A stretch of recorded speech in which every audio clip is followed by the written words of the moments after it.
Your alarm goes off at 7 a.m. Normal Tuesday. You reach for your phone like always. But your banking app has a notification you've never seen before. Your balance, 12 zeros, $1 trillion, sitting there in your account like it's nothing. You blink, you refresh, still there. You have 48 hours to spend every single dollar. No transfers to other people, no investments, no charities, just pure, raw, chaotic spending. Or it disappears forever. So, what do? Most people think they know. They're wrong. And if you want more videos about completely unhinged hypothetical money scenarios that make you question your entire life, subscribe. We do this every week. Your 9 to 5 will never feel the same again. Let's set the scene properly. $1 trillion.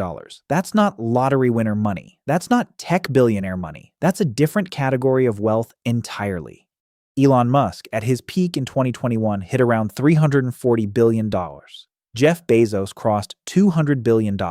The entire GDP of the Netherlands, one of the richest countries in Europe, sits around $1.1 trillion. So you, a random person who went to bed last night worrying about a utility bill, now have the economic output of an entire nation sitting in your checking account.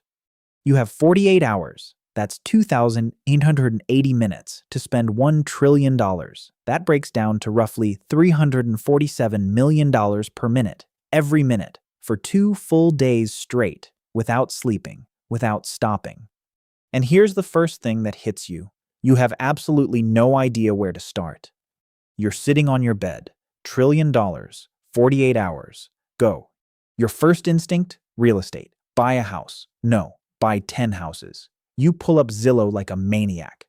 The most expensive home ever sold in the US was a $238 million penthouse in New York. You buy it in 4 seconds. You've spent $238 million. You have $999,762,000 left. You've barely moved the needle. This is when the panic sets in for real. You buy every listing on Zillow over $10 million, every single one. You blow through $40 billion in an hour, and you've still got $960 billion breathing down your neck. Real estate alone isn't going to do it. You need to think bigger. Way bigger. Okay, jets, yachts, the stuff billionaires buy. A Gulfstream G700, the nicest private jet you can get, runs about $75 million. You buy 1,000 of them. That's $75 billion. Gone. Good. You're at $885 billion now. Better. A super yacht, like the ones Jeff Bezos builds with detachable support vessels, runs around $500 million to $700 million for a truly obscene one. You order 50. That's $35 billion. Now you have a fleet of yachts and absolutely nowhere to put them. Here's the thing nobody tells you. Buying stuff takes time. Wire transfers, contracts, lawyers. You thought you could just click add to cart for a $700 million yacht. You can't. Every massive purchase has friction, and you're burning daylight. You pivot. You call every luxury retailer on earth. You buy out Hermes. Every Birkin bag they have, around 2,000 bags at roughly $50,000 each, goes to you. That's $100 million. Pocket change. You buy Tiffany & Co.'s entire Blue Book collection, $50 million. You buy every Rolex, Patek Philippe, and Audemar's Piguet in production, maybe $5 billion total. You barely feel it. You call Apple. You want every iPhone in their current inventory, all of them. Approximately 80 million units at $990 each. That's $80 billion, one phone call, done. Except they tell you it'll take 6 weeks for delivery. You don't have 6 weeks, you have 37 hours. The clock is ticking, and you're starting to realize something terrifying. You call SpaceX. You want to buy every Starship launch for the next 10 years. You want your name on the moon, literally. You negotiate a private lunar mission. SpaceX has quoted missions in the $10 billion range for ultra-premium clients. You book 5. That's $50 billion. You pay for the construction of a private space station. NASA's International Space Station cost $150 billion to build. You fund a better one, $200 billion. You're at $535 billion, remaining with 30 hours left. You are buying things faster than any human has ever bought things in history, and you're not even halfway done.